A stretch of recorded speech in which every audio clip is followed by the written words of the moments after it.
Yes mga ka-DIY, so meron tayong update ngayon.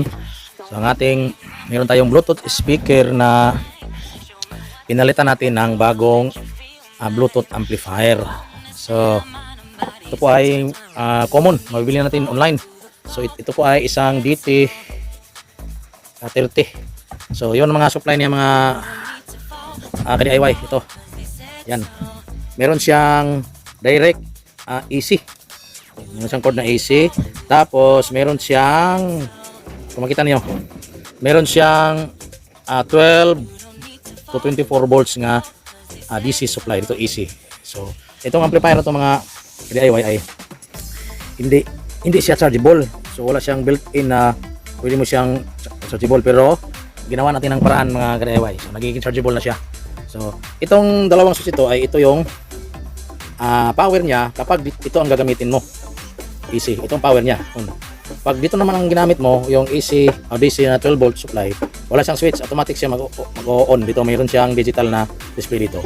Ito namang isang switch ay sa light. Kung makikita niyo sa ibang mga Bluetooth speaker, may light, itong blinking light, itong speaker nakalagay, di ba? So ito para sa light to. Pero tingnan natin kung anong ginawa ko dito. So ang ginawa ko dito mga kung nakita nyo, yan, nilagyan ko siya ng 12 volt input charger and then type C. Ginawan ko siya ng paraan mga ka-DIY para magiging chargeable.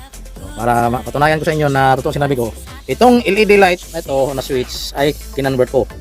Kinondim ko yung light sa speaker, tapos ito ang ginawa kong switch sa chargeable na gawa natin. So i-on natin.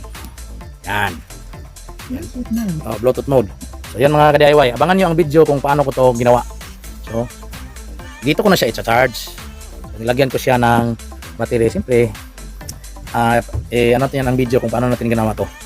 So naka-on na siya mga DIY. Meron na siyang, nilagyan ko na siya ng battery sa loob. Dalawang klaseng battery ang nilagay natin mga DIY. Meron tayong battery na nilagay na 3.7 volts, 6 nakaparallel. At tapos meron din siyang 6 na battery na ka-series 3.7 lithium ion na 12 volt. So pinadaan natin sa dito sa switch. Kasi itong dito mag-i-in ka external na power supply 12 volt ay automatic siya mag-on dito. Wala siyang switch. Dito ginawa natin ng paraan na maging chargeable siya. Kung ginamit natin yung switch ito para hindi siya mag-on palagi. Kasi kapag nakatap dito yung ilalim, yung supply na 12 volt, on siya, hindi natin siya ma-off. So ginawa ko, kinundim ko to sa light. Hindi naman to gamit masyado tong light dito, hindi naman importante yan. Ginawa ko siyang switch dito. Okay, off natin. Yan, off.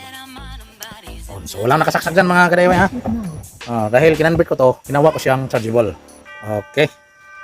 So ito po yung original niya na amplifier mga ka-DIY, itong KTS 1279. Ito po ang original niya. So magkasing laki lang kasi siya. Okay. Ang binago natin ito, yung nagbutas tayo ng ulit kasi yung mga built-in niya na mga butas ay hindi yun kakasya. Hindi na kakasya dito. Yan. Binutasan siya natin ng iba. So magkasing laki lang siya. Ang sira po dito mga ka-DIY ay nasunog tong IC dito eh. Yung may IC dito kasi ito. Ayan, kung makikita nyo, nasunog yung IC. Ayan. So na-charge kasi ito ng 12 volts kasi yung supply dito ay only DC 5 volts lang, makikita nyo. Ayan, 5 volts ang charging niya dito. Tapos nasaksakan ng 12 volts. Kaya yun. Sunog yung IC. So hindi na ako magre-repair ng ganito. Hindi naman ako masyadong marunong. Ito lang yung IC na nakadikit lang sa board. Hindi nakatago sa likod. So hirap siyang i-repair para sa akin, no? So tinanggal natin to. Bumili tayo sa online ng D30. So yun mga ka-DIY. So ang feature naman ito ng amplifier na ito ay meron siyang mic volume, echo, yung treble sa kanyang amplifier. Yan nga, pwede mo siyang i-direct dito mga ka-DIY. I-direct mo sa AC. Meron itong kasamang cord. Pwedeng i-direct sa AC. Then pwedeng gamitan ng power supply na 12 volt. So hindi ko na ito gagamitin mga ka-DIY. Hindi ko na gagamitin. Ito rin hindi ko na gamitin kasi meron na tayong ginawa dito. Yan. Subukan natin saksakan ng charger na 12 volt. Ito 12 volt mga ka-DIY. So charge natin. Sandali lang. Yan, mga ka-DIY. Oh. So, lagyan natin ng LED indicator. Mag-blow yan pag na full charge.